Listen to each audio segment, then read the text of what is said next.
விவசாயத்தை படிக்காதவன் செய்கிற தொழில் என்று நீங்க நினைக்கிறீங்க. படிச்சவனுக்கெல்லாம் பசிக்காதான்னு கேட்டா பதில் இல்ல. ஒரு நெல்லை வைத்து அதை 100 நெல்லாக மாற்றும் விவசாயி சிறந்த விஞ்ஞானி.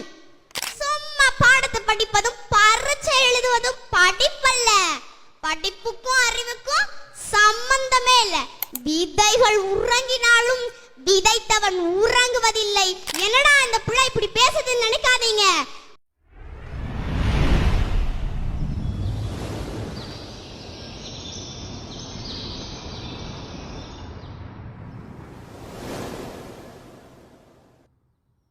நான் 3ஆம் வகுப்பு படிக்கின்றேன். இயல், இசை, நாடகம் என முத்தமிழாயன் மூச்சு காற்றில் கலந்து வள்ளுவனின் வாசகமாய் 2 அடியில் என் நெஞ்சில் நுழைந்து என்னாலும் எனையாளும் என் தமிழன்னையே செந்தேனாய் இனிக்கும் செங்காந்தல் மலராய் மணக்கும் என் செந்தமிழே இந்நாளும் எந்நாளும் உனையே நான் தொழுதிடுவேன். உமக்கு என் முதல் வணக்கம், அவையோருக்கு என் முத்தமிழ் வணக்கம். ஒரு உழவனின் மகளாக உங்களிடம் உரையாடப் போகிறேன்.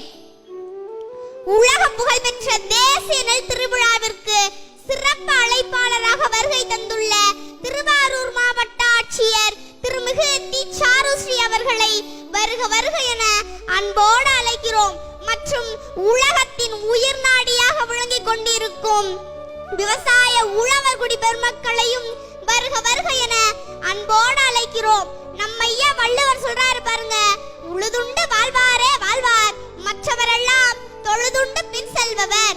தாங்களே வயலில் உழுது அதனால் கிடைத்த உணவை உண்டு வாழுகிற உழவர்களுடைய வாழ்க்கையே உயர்வானது. மற்ற எல்லாரும் அவர்களை வணங்கி பின் செல்ல வேண்டியதுதான். மகாத்மா காந்தி சொல்கிறார், கிராமத்தில் தான் நம்முடைய இதயம் இருக்கிறது என்று.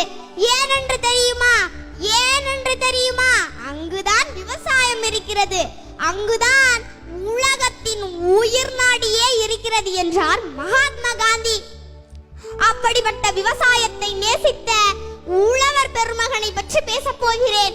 கட்டிமேட்டில் பிறந்த கட்டி தங்கமே, திருத்துறைப்பூண்டியின் அடையாளமே, திருவாரூருக்கு தேரு, திருவாரூருக்கு தேரு, உலகமே உன்னை புகழது பாரு, விவசாயத்தின் சிங்கமே, உலகம் போற்றும் உழவர் பெருமகனே, பாரம்பரியத்தை மீட்டெடுத்த மீட்பு காவலனே, சுதைந்த தானியங்களை ஒன்றிணைத்தவனே, தடைகள் பல தாண்டி விதைகளை தேடிய விதை வித்தகனே, சலிப்புள்ளாத சகவத்தன்மை கொண்ட சரித்திர நாயகனே, தன் பெயரையே நெல் ஜெயராமன் என்று கெதட்டில் மாற்றிக்கொண்ட பாரம்பரிய விதை வித்தகனே, முதலிலே நெல்லுக்கு திருவிழா நடத்திய விவசாய பெருமகனே, நெல்லென்ற சொல்லுக்கு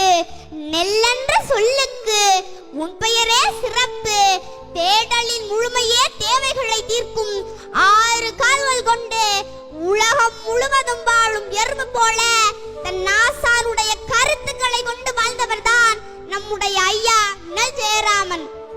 ஆம், 6 அடி உயரமும் அதிர்ந்து பேசாத இயல்பும் கொண்டவர்தான் நம்முடைய ஐயா நெல் ஜெயராமன். ராமாயணத்துல சீதையை தேடிச் சென்றான் ராமன். ஆனால் நாம் முன்னும் சீதேவியை தேடி தேடி சென்றார் நம்முடைய ஐயா நெல் ஜெயராமன்.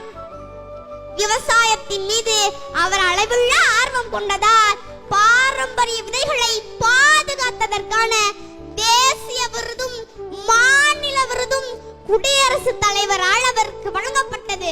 ஒரு நெல்லை வைத்து அதை 100 நெல்லாக மாற்றும் விவசாயி சிறந்த விஞ்ஞானி. கலப்பை, மண்வெட்டி, கோடாரி, கடப்பாறை கண்டறிந்தவரை விட இந்த உலகத்தில் இன்னும் ஒரு விஞ்ஞானி பிறக்கவில்லை. சும்மா பாடத்தை படிப்பதும் பரீட்சை எழுதுவதும் படிப்பல்ல. படிப்புக்கும் அறிவுக்கும் சம்பந்தமே இல்ல. என்னடா இந்த பிள்ளை இப்படி பேசுதுன்னு நினைக்காதீங்க. மாம்பூக்கள் சரியா பூக்கவில்லை என்றால் பருவ காற்று சரியா வீசிருக்குன்னு அர்த்தம். பருவ காற்று சரியா வீசிருந்தால் மாம்பூக்கள் உதிர்ந்து சரியா காய காய்ச்சிருக்காது. கற்ற அறிவு மறந்து போகும், ஆனால் பட்ட போகாது. உலகத்தில் வேளாண்மையை கைவிட்ட அனைத்து நாடுகளும் பிச்சை எடுத்துக் கொண்டிருக்கிறது.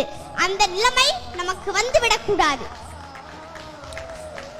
இங்கு தொழில் வளர்ச்சின்னு சொல்றீங்களே, நல்லா வேலை பார்த்தா சம்பளம் கிடைக்கும். சம்பளம் கிடைச்சா நல்லா சாப்பிடலாம். அப்ப அந்த சாப்பாடு எங்க இருந்து வருது? யாருக்கிட்டையும் பதில் இல்ல.